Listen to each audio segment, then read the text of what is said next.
Buenas, ¿cómo estamos? Bueno, vamos a iniciar esta clase sobre lo que es meninges y líquidos meninges, sistema ventricular y líquido cefalorraquídeo, ¿sí? Bueno, como sabemos, el sistema nervioso central está protegido, ¿sí? Tiene distintas formas de protegerse.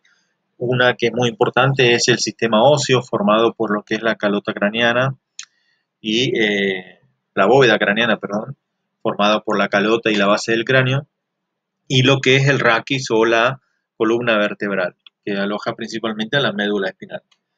Eso es la parte ósea, que tiene gran importancia obviamente en la protección del sistema nervioso central. Luego, a su vez, también el sistema nervioso central va a estar protegido por una serie de membranas que se van a denominar meninges, que son membranas de tejido conectivo que cubren todo el sistema nervioso central, tanto el cerebro o el encéfalo como la médula espinal.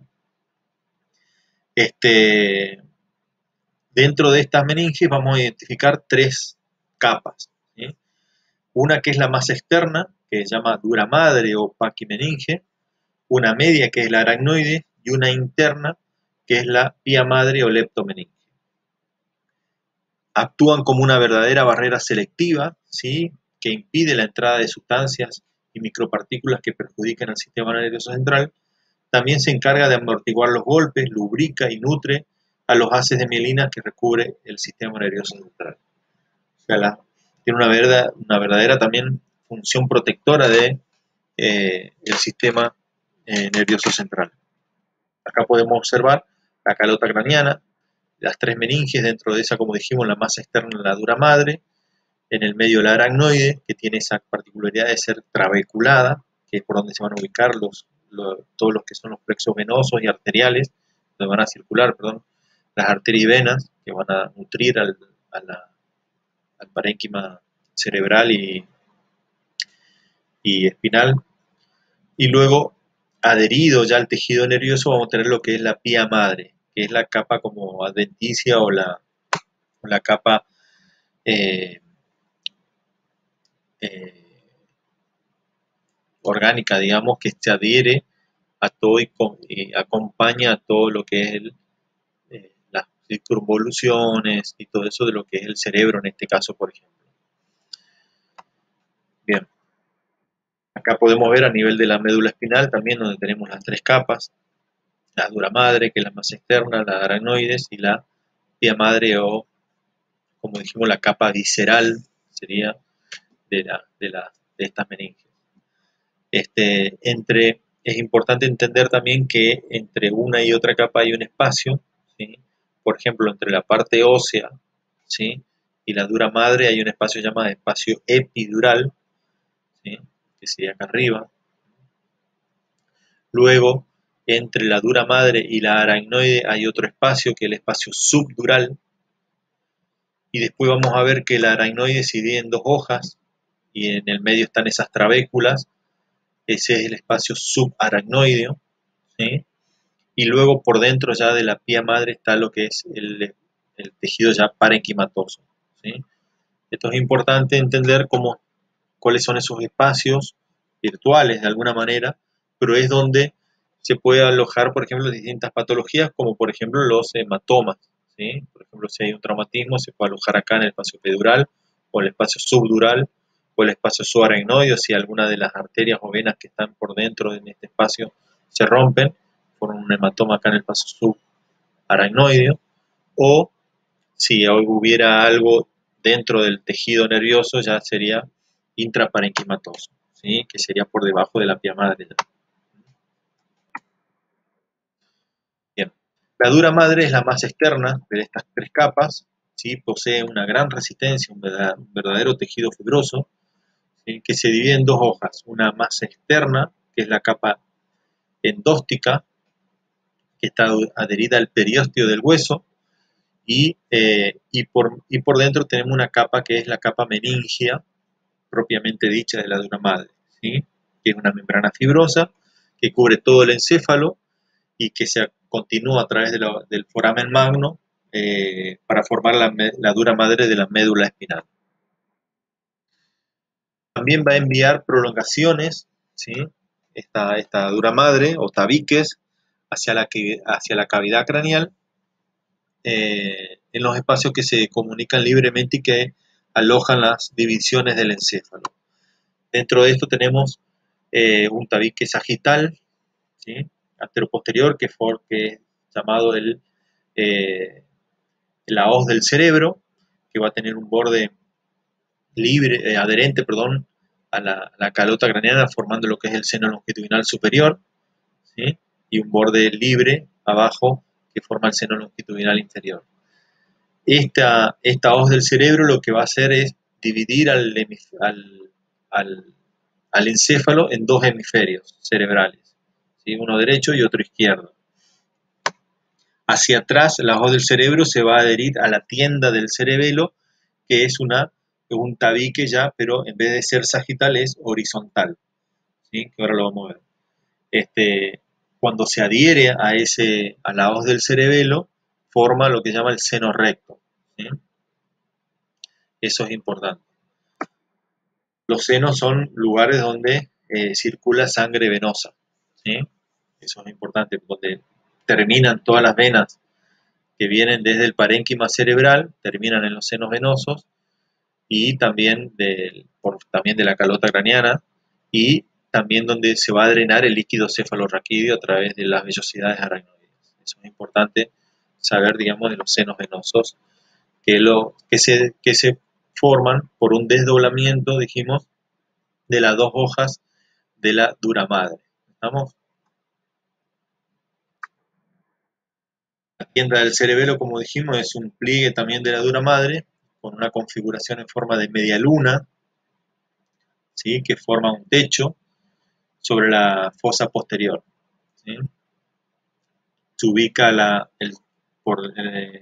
cubre, sería en este caso la superficie superior del cerebelo, y sostiene los lóbulos occipitales del hemisferio cerebral de cada lado. Luego tenemos lo que es el diafragma celar, que está ubicado, también es un repliegue circular de la dura madre, a ambos lados en el techo de la silla turca, ¿sí? Y se extiende a ambos lados formando lo que son los senos cavernosos, ¿sí? Ahí a nivel de la silla turca, que es a nivel donde el diafragma se abre, como dijimos, para que pase lo que es la glándula pituitaria o hipófisis. La dura madre va a tener una inervación, ¿sí?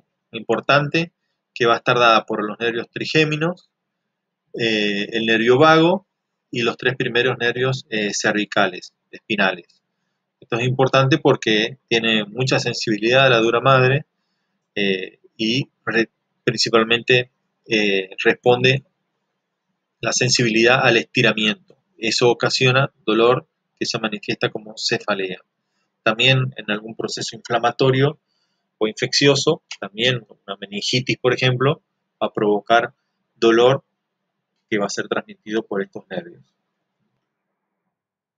Va a estar irrigado por distintos tipos de arterias, la dura madre, como las arterias carótida interna, la maxilar interna, la faringe ascendente, ramas de estas, obviamente, ¿no? Del occipital y vertebral. La más importante es la que proviene de la maxilar interna, que es la arteria meningea media. También la dura madre va a conformar lo que son los senos venosos, como hemos dicho, de la cavidad craneal, que se localiza entre las distintas capas de la dura madre, como dijimos, entre la capa interna y externa. Va a recibir toda la sangre del encéfalo y también del líquido cefalorraquídeo a través de las vellosidades aracnoides, ¿sí? El líquido cefalorraquídeo que circula por el espacio subaracnoideo, obviamente.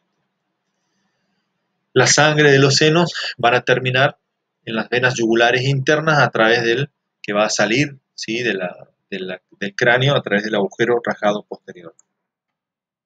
Acá vemos lo que son los senos venosos, ¿sí? Que esto igual ya lo vimos en lo que es irrigación del cerebro, pero como repasando tenemos, acá estaría la hoz del cerebro y en el borde superior se forma el seno longitudinal superior, ¿sí? Que se extiende desde adelante hacia atrás, ¿sí? Va a terminar en lo que es la prensa de erófilo. Luego tenemos el seno longitudinal inferior, ¿sí?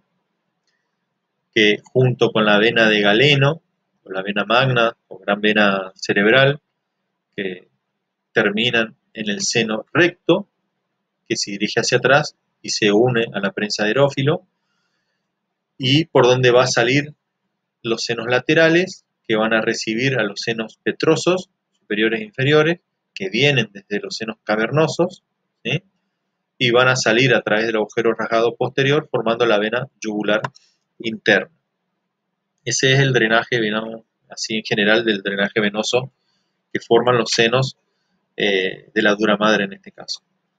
Es más que importante porque obviamente drena no solamente a nivel de los senos, desembocan todas las otras venas que drenan el parénquima cerebral en este caso, ¿sí? Luego tenemos la aracnoide. La aracnoide es de la parte de la capa media de las meninges, entre la dura madre y la pia madre. Es por donde circula el líquido cefalorraquídeo, que va a desembocar a nivel de los senos venosos a través de las vellosidades aracnoides, que son verdaderas digitaciones que se meten en el seno venoso, principalmente en el seno longitudinal superior, ¿sí? Que por una cuestión de presiones va a pasar el líquido cefalorraquídeo hacia el sistema venoso para que sea absorbido. Entonces, a nivel de los senos venosos forman las vellosidades aracnoides, ¿sí? Sirve para que el líquido cefalorraquídeo difunda a través del torrente sanguíneo, ¿sí? Y de esa manera se vaya intercambiando el líquido cefalorraquídeo de acuerdo a la producción que hay por día. A nivel de la médula espinal, el espacio subaracnoideo se va a extender hasta la segunda vértebra sacra. Esto es importante porque, como sabemos, la médula espinal termina en una persona adulta a nivel de la segunda vértebra lumbar, o el disco que divide la primera y segunda vértebra lumbar, donde se forma el cono terminal, y luego se continúa con lo que es la cola de caballo. Todo ese espacio que hay entre la segunda vértebra lumbar y la segunda sacra va a estar tapizado por lo que es la dura madre y la aracnoide, formando lo que es el fondo de saco dural, ¿sí?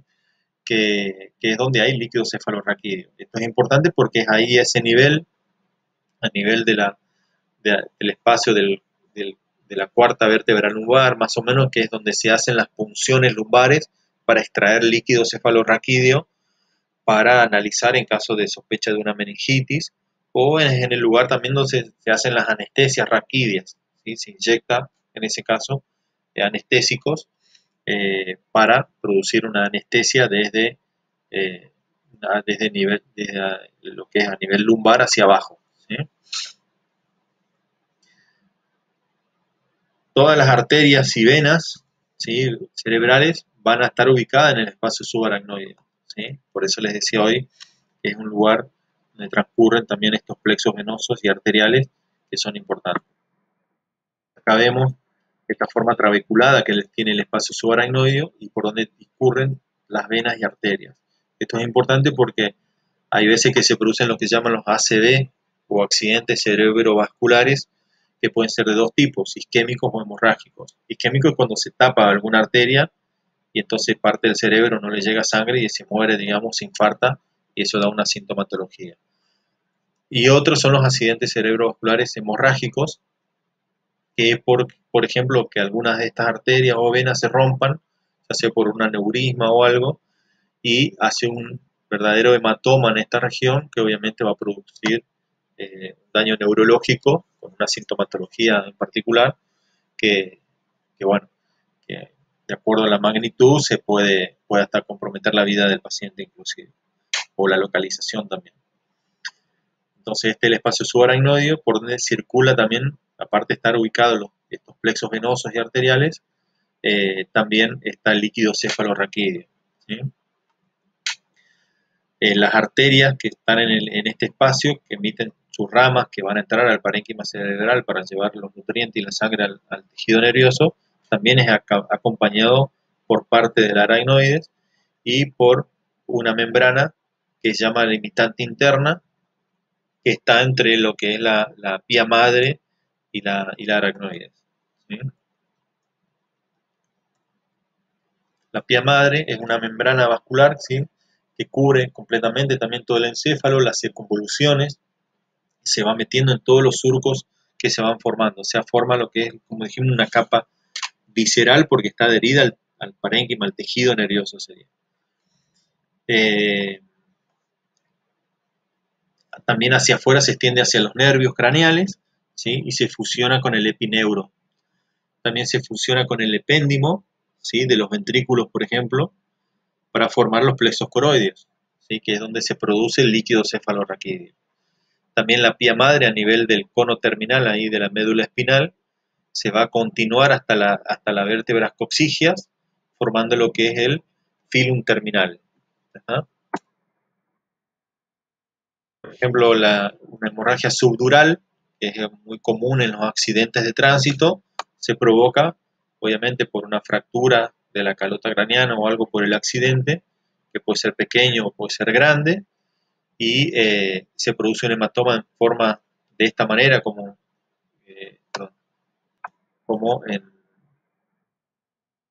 donde hay un ángulo entre lo que es la calota y el hematoma, un ángulo abierto, o en panza de embarazada también se dice, eh, como es que lo que va a hacer es, si esto sigue creciendo, comprimir el tejido nervioso, ¿sí? Fíjense cómo desplaza la línea media hacia el lado opuesto, comprime el ventrículo lateral de este lado, obviamente que todo eso va a traer una sintomatología importante, hasta puede llevar a un infarto del cerebro por falta de irrigación y provocar inclusive la muerte del paciente. Esto es una emergencia neuroquirúrgica, ya que hay que drenar, abrir la calota, drenar ese hematoma para que el parénquima cerebral vuelva a restablecerse. ¿Está? Esto es importante. Obviamente, en todo paciente que tenga pérdida de conocimiento en un accidente de tránsito, hay que, o en algún tipo de accidente, trauma de cráneo, en realidad, un traumatismo cráneoencefálico, el conocido TEC,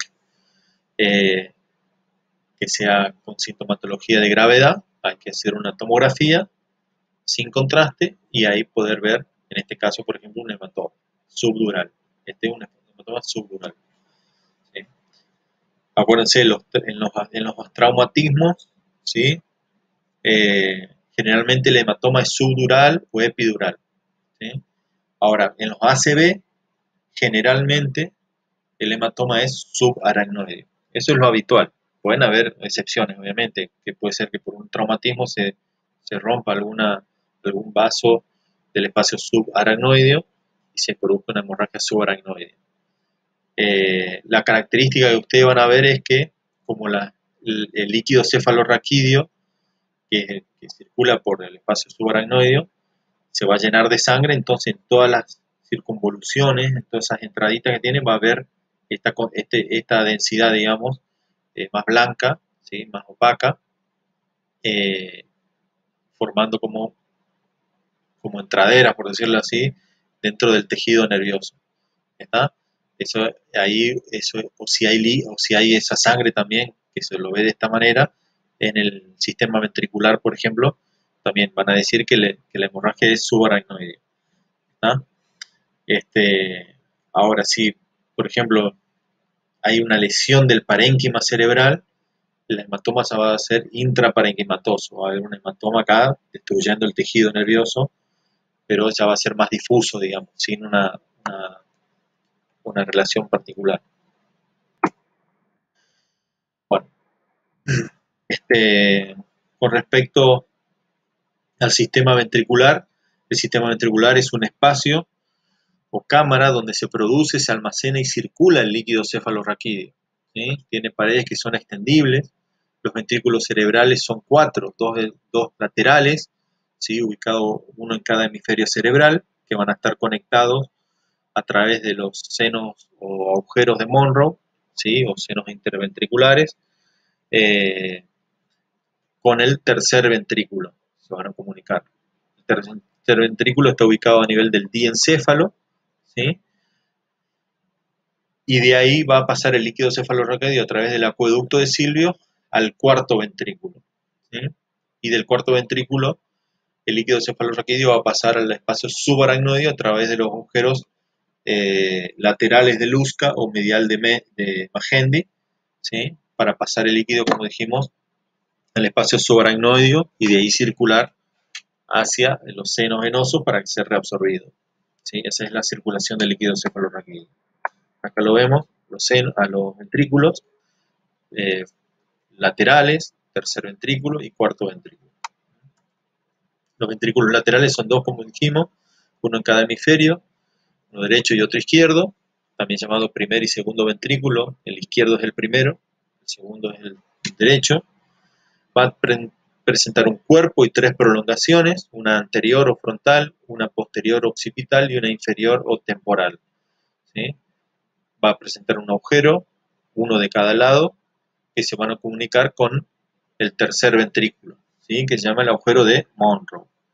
En la cara medial, ¿sí?, del cuerpo vamos a tener lo que se llaman los plexos coroideos, ¿sí?, que es un reborde vascular de pie a madre recubierto por epéndimo, que es donde se produce lo que es el líquido cefalorraquídeo que dijimos anteriormente.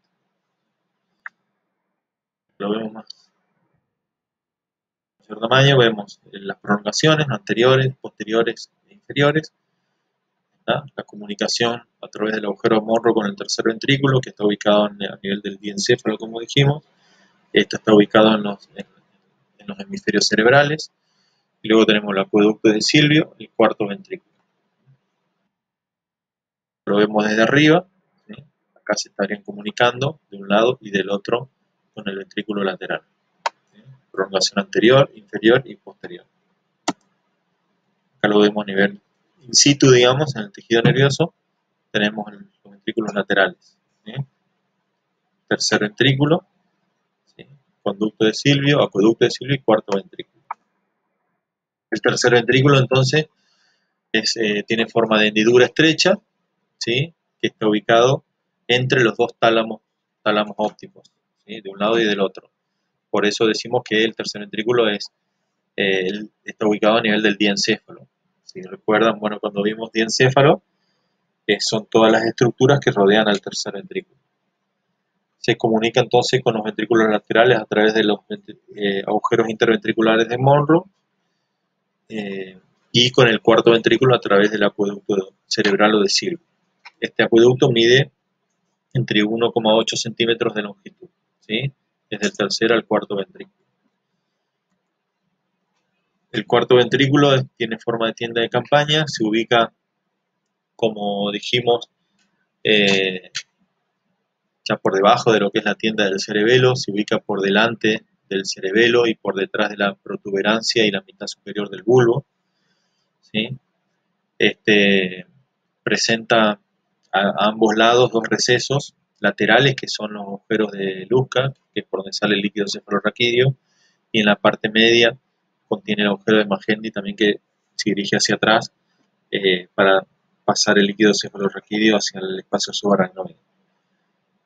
De esta manera el líquido cefalorraquídeo pasa desde el sistema ventricular al espacio subaracnoideo, donde va a cumplir otras funciones. Acá vemos lo mismo, donde tenemos el sistema ventricular, ventrículos laterales, tercer ventrículo, cuarto ventrículo. Acá tenemos los agujeros de Luska y de Magendie hacia atrás. El líquido cefalorraquídeo es un elemento vital, es un ultrafiltrado del plasma, en cristal de roca. Está producido por los plexos coroideos de los ventrículos laterales, pero también por los otros ventrículos también lo provocan, ¿sí? Lo producen, donde también hay plexos coroideos. Se produce, tiene la función de amortiguación entre el espacio subaracnoideo y la tabla interna ósea, protege específicamente el cerebro de lo que son los traumas mecánicos principalmente, actúa como un reservorio, ¿sí?, contribuyendo a la regulación del contenido del cráneo, y desempeña un papel activo en la nutrición del sistema nervioso y ayuda a eliminar los productos de desechos del metabolismo neuronal. O sea que por eso justamente el líquido cefalorraquídeo está en constante producción y absorción, ¿sí? Por eso tiene que circular para justamente ir lavando o sacando esos desechos metabólicos de las funciones neuronales. Acá vemos los ventrículos laterales con los plexos coroideos, ¿sí? Acá el tercer ventrículo que también tiene plexos coroideos. Este es una prolongación temporal del ventrículo lateral. El líquido cefalorraquídeo es, como dijimos, un líquido claro, incoloro, que presenta células muy pocas, hasta 8 linfocitos por campo, proteínas de 20 a 40 miligramos por milímetro cúbico, y la glucosa es la mitad o 2/3 de la glucosa del plasma, o sea, alrededor de 45 miligramos por decilitro. Se producen alrededor de 0,35 mililitros por minuto, o sea que en un día se pueden producir 450 mililitros de líquido cefalorraquídeo. Pero la cantidad de líquido que se encuentra circulando es de 150 en el espacio subaracnoide y de 30 a 40 en el sistema ventricular, o sea que se produce más o menos 2 a 3 veces más de lo que circula, ¿sí? O sea que de lo que hay, digamos, circulando. Entonces, ¿qué nos habla eso? De que por lo menos en 24 horas el líquido cefalorraquídeo se cambia entre 2 y 3 veces. Se va renovando el líquido, ¿sí? Justamente cumpliendo esas funciones de sacar los desechos del metabolismo neuronal. Es importante con respecto a las presiones del líquido cefalorraquídeo, porque la circulación, justamente que estábamos hablando recién, depende de esto. La presión normal dentro del líquido cefalorraquídeo es de 150 mililitros de agua, ¿sí? Como dijimos, en un adulto, y de 180 en un niño. Y la capacidad de drenaje es de 2 a 4 veces superior que la producción. O sea, la presión dentro del sistema ventricular y del espacio subaracnoideo es 2 a 4 veces más que el sistema venoso, que los senos venosos serían, ¿no? Entonces, hace que el líquido pase desde el sistema subaracnoideo sería a los senos venosos, y de esa manera se vaya reabsorbiendo a medida que se va también produciendo en los plexos coroideos. Para que esto se provoque, ¿sí?, esta reabsorción del líquido cefalorraquídeo que pasa en los senos venosos, va a depender principalmente de 3 factores que lo regulan, ¿sí?, que son la presión del líquido cefalorraquídeo, o sea que la presión esté aumentada, que sea superior a la de los senos venosos, que la presión dentro de los senos venosos no aumente, ¿sí? Por ejemplo, por una obstrucción o algo aumenta la presión de los senos venosos y eso va a impedir el pasaje por presión desde un lugar a otro. Y otra causa otro factor importante es la resistencia de las vellosidades aracnoideas, porque donde hay obstrucción a nivel de las vellosidades, que es donde se produce el filtrado del líquido cefalorraquídeo hacia los senos venosos, va a hacer que el líquido cefalorraquídeo no pueda pasar a los senos venosos y de esa manera se acumule en el espacio subaracnoide. Las causas que obstruyen estas vellosidades son, por ejemplo, las infecciones o el sangrado, ¿sí? Las hemorragias subaracnoideas pueden ir tapando estas vellosidades y de esa manera no se produce un buen filtrado o una mala reabsorción del líquido cefalorraquídeo. Entonces, ¿cómo circula el líquido cefalorraquídeo? Como dijimos, se produce en los plexos coroideos. Los plexos coroideos están ubicados, como dijimos, principalmente en los ventrículos laterales, que son plexos de las arterias coroideas, que son ramas de las arterias cerebrales, ¿sí? Ramas de la carótida interna y de las ramas de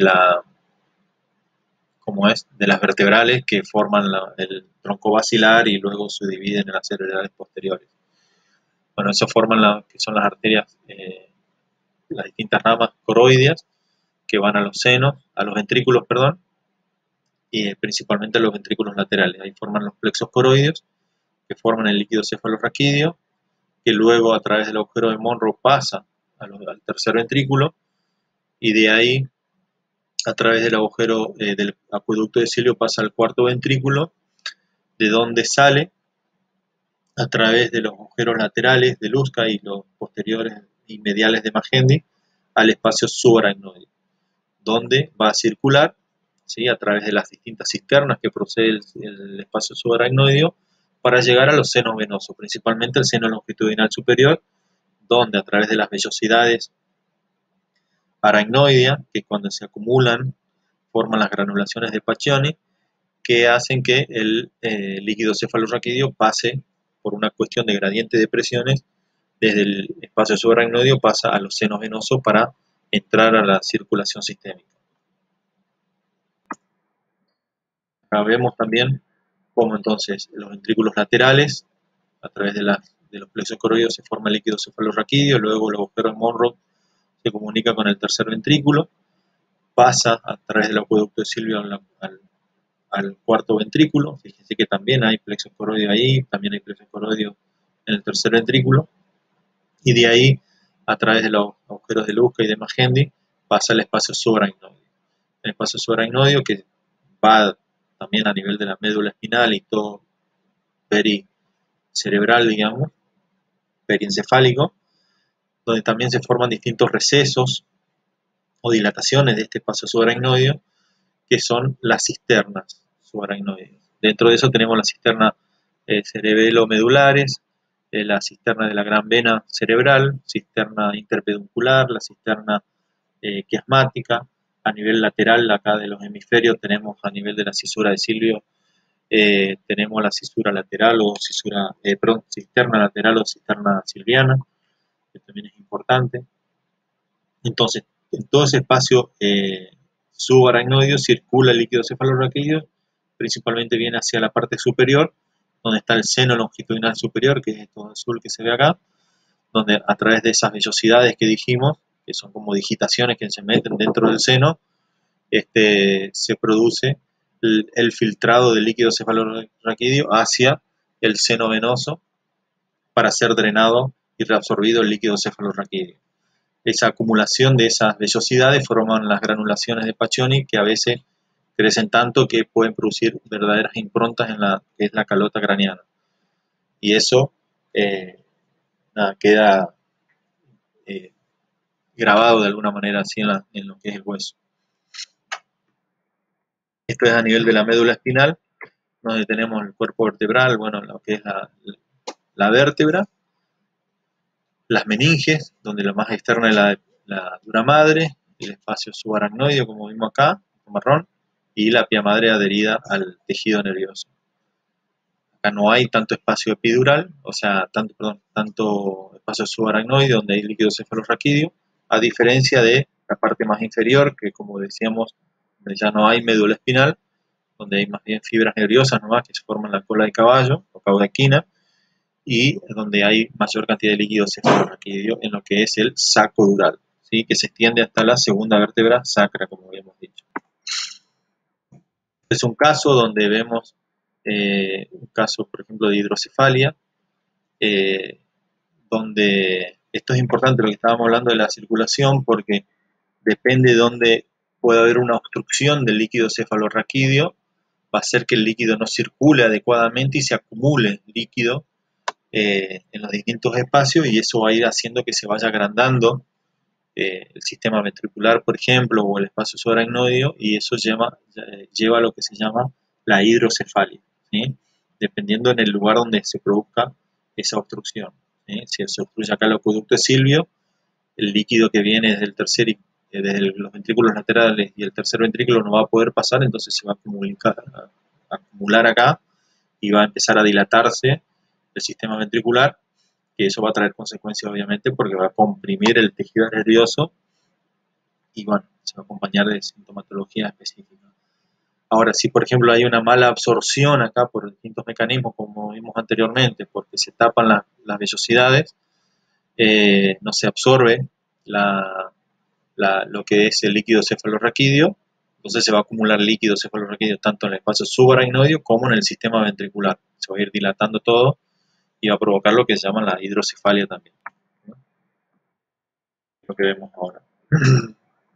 Se produce un aumento, entonces la hidrocefalia se define como el aumento del volumen y la presión del líquido cefalorraquídeo que conduce a una dilatación del sistema ventricular. Puede ser de dos tipos, obstructiva o no comunicante, y la de tipo comunicante.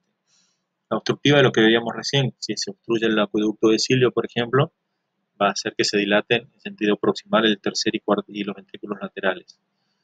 Una malformación de Arnold-Chiari, por ejemplo, que es una herniación o una prolongación del cerebelo hacia la médula espinal, también va a provocar una obstrucción ahí a nivel del cuarto ventrículo que va a hacer que no tenga un buen drenaje del líquido cefalorraquídeo hacia el espacio subaracnoideo y eso lleva a la dilatación del sistema ventricular. El síndrome de Dandy-Walker, que también es atresia de los agujeros de Luschke-Magendie, ¿sí? Los agujeros laterales y mediales, entonces no pasa el líquido cefalorraquídeo hacia el espacio subaracnoideo y hace que todo el sistema ventricular se dilate, se llama hidrocefalia, no comunicante en ese caso. Las meningitis también, granulopatosas, los tumores cerebrales también, dependiendo de dónde se localicen, pueden provocar obstrucción de distintas partes, digamos, de la circulación del líquido cefalorraquídeo. Ahora, en los de tipo comunicante, que es lo más común en los niños, en un 30%, se está provocado por papilomas en los plexos coroideos. Esto hace que haya mayor producción de líquido cefalorraquídeo. En vez de producirse 450 mililitros, capaz que se produce, no sé, 800 mililitros o 1 litro de líquido cefalorraquídeo. No se alcanza a reabsorber todo y hace que, obviamente, se empiece a acumular y a provocarse la hidrocefalia. Puede haber un déficit en la absorción por compresión de los senos venosos, por ejemplo, como vemos hoy, una obstrucción de los senos venosos por una trombosis o algo, aumenta la presión en los senos venosos y eso hace que esa presión que antes estaba a favor del líquido cefalorraquídeo para pasar al seno venoso se equipare y hace que no haya absorción. La meningitis bacteriana también provoca también inflamación de las vellosidades, la hemorragia también produce obstrucción de las vellosidades que entran en los senos, donde se filtra el líquido cefalorraquídeo, y eso hace que no haya reabsorción de líquido y también se acumula el líquido y provoque la hidrocefalia. Como signos vamos a encontrar la macrocefalia, que es el agrandamiento de los diámetros de la cabeza del niño, con una frente que es prominente por el crecimiento de los polos frontales de los ventrículos laterales. Va a haber ingurgitación de las venas del epicráneo, del cuero cabelludo principalmente. Estrabismo divergente, signo del sol naciente, ¿sí? Por compresión también de las fibras nerviosas. Dificultad en la succión. A la palpación vamos a tener que la fontanela anterior va a estar tensa, ¿sí? Y las suturas de la calota van a estar diastasadas, ¿sí? O sea, van a estar separadas. A la percusión vamos a tener el signo de McEwen, que es el signo de olla cascada, que es por justamente los distintos huesitos del cráneo están separados. Así se lo ve, entonces como en la circulación colateral, la circulación donde se ven las vellosidades de las venas, del epicráneo, del signo de sol naciente, ¿sí? Que es una mirada así con los globos oculares hacia abajo, ¿sí? Acá las prominencias frontales, como vemos, ¿no? Y obviamente la macrocefalia, ¿sí? Importante que tiene. Para confirmar que eso sea por hidrocefalia se hace un estudio que es la tomografía y ahí se puede ver la dilatación, en este caso ventricular, que lleva a la hidrocefalia. Como síntomas se ve el agrandamiento progresivo de la cabeza del niño, irritabilidad, emesis fácil sin ser precedido de náuseas, retraso en el desarrollo psicomotriz con déficit neurológico focal como hemiparesias, afasia o ataxias, etc. Distintos síntomas neurológicos que son de acuerdo al grado de compromiso que tenga el sistema nervioso. Como tratamiento, primero obviamente hacer tratamiento de la causa de la hidrocefalia, ¿sí? O de lo que esté provocando la hidrocefalia, y luego para poder drenar ese aumento de presión, esa hidrocefalia, se hace lo que se llama una derivación ventrículo-peritoneal mediante un catéter que se coloca en los ventrículos y de ahí mediante un catéter que va por vía subcutánea hasta la cavidad peritoneal se drena el líquido cefalorraquídeo hacia la cavidad peritoneal mediante una válvula de pudens. Esto hace que, bueno, se descomprima todo el sistema ventricular y el parénquima cerebral se vaya acomodando nuevamente.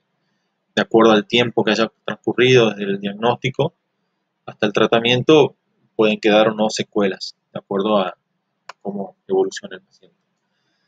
Bueno, esto es lo que tengo por ahora, espero que les sirva, estamos en contacto, saludos.